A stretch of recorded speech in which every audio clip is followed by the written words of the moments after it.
ဟုတ်ပါတယ်အောင်မင်းပါဗျကျေးဇူးပါဗျာအခုလိုမျိုးမှန်မှန်ကန်ကန်ဖြေရောက်ပြည့်တယ်ပေါ့နော်ကျွန်တော်အခုကောင်လေးဆိုတော့ပြောပါပါဗျာနော်ကောင်လေးဆိုတော့ပြောပါကျွန်တော်တို့သိရှိဟိုဆိုဘိုးရောခင်ဗျာထောင်နဲ့ထည့်နိုင်တယ်ဟုတ်ဗျာဘာဘယ်လိုဖြစ်လို့လဲဘယ်လိုဖြစ်လို့လုပ်ပါအောင်သူ့ဘောသူထောင်နေကတော့အောင်မင်းနဲ့ပါတိုင်းလို့လုပ်ပါအောင်ကျွန်တော်စိတ်ဝင်စားအောင်ဗျာဒီကခင်ဗျားကိုကျွန်တော်ပြောချင်တာဒါတော့တမ်းတော့ဟိုရှစ်တဲ့လူဗျာခင်ဗျားလုပ်ရတယ်ဒီကခင်ဗျားတော်တော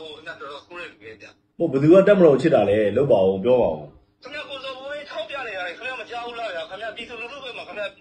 ပြည်သူလူထုခက်ခဲလို့ထောက်ပြနေတာလေဗျာတမ်းတော်ရဲ့လိုအပ်ချက်တွေကိုထောက်ပြနေတာလေဗျာတမ်းတော်ချစ်လို့တော်တော်ကုန်ကြပဲကျွန်တော်ပြောပြမယ်ကျွန်တော်သူ့နာမည်တော့တက်မပြောချင်ဘူးကြာနော်ကျွန်တော်ပြောပြမယ်အဲ့ဒီလူက line ပေါ်မှာပြောနေရတယ်ကျွန်တော်ကြားတယ်ခင်ဗျားတကယ်အဲ့လူကိုတကယ်ထောက်ခံတယ်တကယ်ကြိုက်တယ်ဆိုရင်သူ့ရဲ့ post တွေကြိုက်တဲ့ post ယူလာခဲ့လိုက်ကြိုက်တဲ့ post ခင်ဗျားကျွန်တော်ကိုထောက်ပြလိုက်အဲ့ဒီ post နဲ့ပတ်သက်ပြီးတော့သူဟာတက်မတော်နဲ့ပြည်သူကိုတကယ်ချစ်မချစ်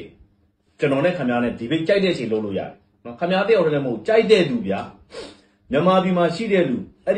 ့ဒီဘဲကိုထောက်ခံတဲ့ကောင်ဘဲကောင်မဆိုအဲ့ကောင်ပြောတဲ့ဟာတွေဟာတက်မတော်နဲ့ပြည်သူလူထုကိုအကျိုးပြုပါတယ်အမှန်တကယ်ချစ်တဲ့စိတ်နဲ့ပြောပါတယ်ဆိုတဲ့ post ကိုခင်ဗျားကြိုက်တဲ့ယူလာခဲ့ကျွန်တော်ကြက်တဲ့ဟာကိုလည်းကျွန်တော်ဒါမှမဟုတ်ဘယ်လိုခေါ်မလဲဟိုနေ့ဒီဘေးလုပ်လို့ရတယ်နော်ဒီဘေးလုပ်လို့ရကျွန်တော်ပြောပြမယ်ဗျတက်မတော်ကိုချစ်တယ်ဆိုတာကတက်မတော်ငါနဲ့ကင်တုတ်ချင်တယ်တုတ်နေလို့မရဘူးเนาะကျွန်တော်ပြောချင်တာအဲ့ဒါဆိုလို့ရှိရင်တက်မတော်ဟာရှမ်းမြောက်တစ်ဖွဲ့တည်းမှာရွေးစစ်တိုက်နေတာမဟုတ်เนาะရှမ်းမြောက်မှာဘာကြောင့်မလို့ဒီကောင်တက်မတော်ကောင်လင်းကိုဒီလိုဆဲနေရတယ်ရှမ်းမြောက်မှာဒီကောင်ကမှောင်ခိုလမ်းကြောင်းမှာဒီကောင်မှောင်ခိုကူးနေတဲ့ကောင်လေသူကရှမ်းမြောက်မှာတက်မတော်နိုင်သေးချင်တာမဟုတ်မှောင်ခိုလမ်းကြောင်းပွင့်သေးချင်တာကျွန်တော်လူတယောက်ကိုကျွန်တော်အဲ့လိုမပြောချင်ဘူးကျွန်တော်တို့ကသတင်းဌာနဗျဒီမှာနိုင်ငံတော်အစိုးရမှာ register တင်ပြီးလုပ်ထားတဲ့သတင်းဌာနကျွန်တော်သူ့နာမည်ကိုဘယ်တော့မှလည်းထည့်မပြောဘူးဘယ်တော့မှလည်းထည့်မပြောဘူးခင်ဗျားတို့သိအောင်ပြောပြလိုက်မယ်တကယ်သာ तू ဟာဟလာ तू ပြောလို့ तू ကစိတ်ကောင်းရှိပါတယ်လို့ဟလာ तू ကဘာဖြစ်ပါလို့ညာဖြစ်ပါလို့ဆိုရင်ခင်ဗျားကျွန်တော်ပြောပြမယ်နော်ပြီးခဲ့တဲ့ရက်တုန်းကဆိုလို့ရှိရင်လေဟိုအမျိုးသမီးတယောက်နဲ့ပတ်သက်ပြီးကျွန်တော်ကို line ပေါ်မှာနေမင်းကစားပြောတယ်အဲ့လိုပဲကျွန်တော်ဟိုပါတီယုံဆိုတဲ့ပါတီယုံကြီးတစ်ခုတည်းကနေပြီးတော့အဲ့ယုံထဲကကျွန်တော်မထွက်ရင်ပါတီကိုတော့မဲမပေးပါဘူးဆိုလုပ်ခဲ့တယ်ပြီးတော့ तू ကဒီဘက်မှာကျတော့ပန်းလူသွေးသူ့လောက်လူတွေကိုချစ်တာတို့ तू ကလူတွေကိုဘယ်လိုတနာတတ်တာတို့เนาะကျွန်တော်လူတယောက်ကိုကျွန်တော်မပြောဘူးဆိုပွင့်လင်းပြောကျွန်တော်တို့ကသတင်းသမားသတင်းမဲလုပ်တတ်တာအဲ့လိုတွေလည်းမပြောတတ်ဘူးဒါပွင့်လင်းပြောပြတာ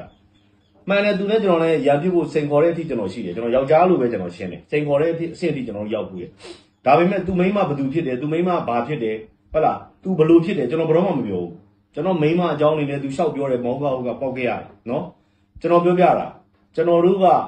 တက်မတော်ကိုချစ်တယ်ဆိုတာတက်မတော်ကိုဝေဖန်တယ်ဆိုတာကလူတိုင်းဟာဝေဖန်တတ်ဖို့လိုတယ်တက်မတော်ကပွင့်လင်းပြောရရင်မတရားသားတွေနဲ့ဖွဲ့စည်းထားတာနော်မတရားသားတွေနဲ့ဖွဲ့စည်းထားတဲ့အဖွဲ့အစည်းဖြစ်တဲ့အတွက်အမှားရှိမှာပဲမှန်တယ်အဲ့ဒီအမှားကိုထောက်ပြတဲ့နေရာမှာထောက်ပြတတ်ဖို့လိုတယ်ဗျနော်အပေါ်တက်ပြီးတော့လူကြီးတွေကိုဆဲတာထောက်ပြတာမဟုတ်ဘူးဗျနော်လူကြီးတွေဒီအချိန်ကပြောရရင်ကျွန်တော်တို့တိုင်းပြည်နဲ့တက်မတော်အတွက်ကပုံမှန်အခြေအနေမဟုတ်ဘူး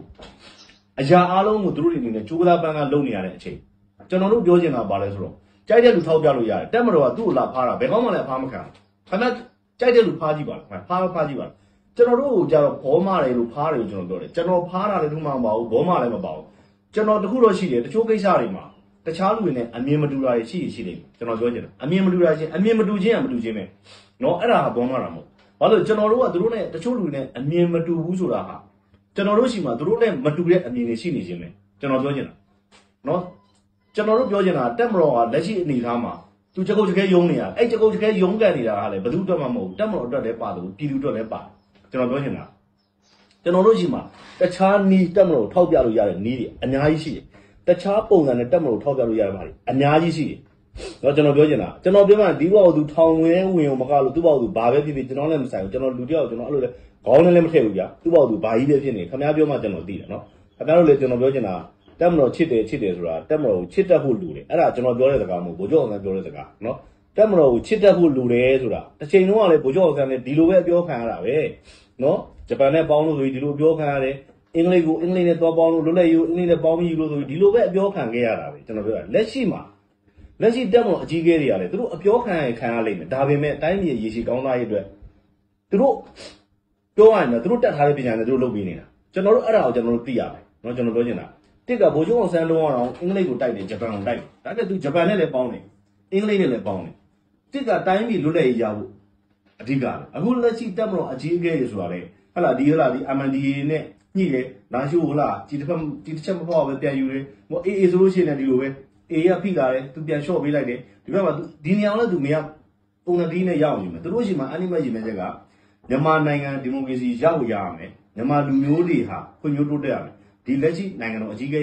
ရဲ့စိတ်ထဲမှာဒါပဲရှိတယ်လို့ကျွန်တော်အနေနဲ့သုံးသပ်တယ်အဲ့ဒီအတွက်ကိုကျွန်တော်ရဲ့စန့်ကျင်ဘက်ကသုံးသပ်ချင်သုံးသပ်လို့ရတယ်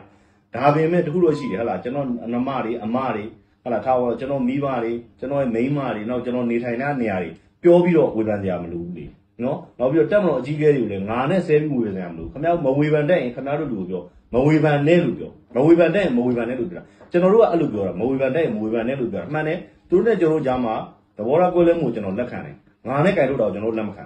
ငါနဲ့ကြိုင်လို့တော့လက်မခံဘူးခင်ဗျာကျွန်တော်ပြောပြမယ်အဝေးမပြောနဲ့နိုင်ငံတော်မှာရှိတဲ့တက်မတော်အကြီးအကဲတွေဆိုတာဟာလားအဲ့ပခုံးကအပွင့်တွေကနော်လမ်းရဝယ်လာတာမဟုတ်ဘူးဗျသူတို့ပေါ့သူတို့လားဘူကြီးဘူမှုသူအဆင့်စင့်ကဲတာဝန်ထမ်းဆောင်ပြီးတော့မှနော်နောက်ဆုံးရိုင်းရင်ပြောရင်မသေးလို့ဒီနေရာကိုရောက်လာကြတယ်ခင်ဗျာအဲ့လိုလူမျိုးဆဲပုံပြောတယ်ခင်ဗျာအိမ်ဘေးကမိန်းမယူနာမည်တက်ပြီးရင်ဆဲကြည့်လိုက်အောင်ခင်ဗျာဘလို့အပြစ်ဒဏ်ခံရမလဲဆိုနော်ကျွန်တော်တို့အပွင့်လေးပြောအမှန်နဲ့တက်မတော်အကြီးအကဲတွေကိုဒီလောက်စော်ကားနေလူမဖမ်းတဲ့အတွက်တော့ကျွန်တော်တို့အနေနဲ့အဲ့တုန်းကတော့တကယ်ကိုအားမလို့အားမရဖြစ်ခဲ့တယ်ဖမ်းလိုက်ပြီးတော့ဖမ်းပေါ့ဗျာဘာဖြစ်လဲဗျာသူ့အောင်ခံပေါ့ဗျာသူလို့လို့သူခံရတာဘူးမှလာလို့တာမဟုတ်ဒါပဲဗျာကျွန်တော်ပြောချင်တာခင်ဗျာအဲ့တော့ကျွန်တော်ပြောချင်တာခင်ဗျာကြိုက်တဲ့ debate လုပ်လို့ရတယ်ခင်ဗျာတို့ကြိုက်ပါဆိုတဲ့လူရဲ့ကြိုက်တဲ့ post ကိုယူလာခဲ့နော်ကျွန်တော်ထောက်ပြမယ်ခင်ဗျားတို့မှန်တယ်လို့ကျွန်တော်ထောက်ပြကျွန်တော်ကအဲ့မှာဒီဟာမှားတယ်လို့ကျွန်တော်ထောက်ပြမယ်ကြိုက်တဲ့လူလာခဲ့ဗျာဒါပဲတော်ပြီ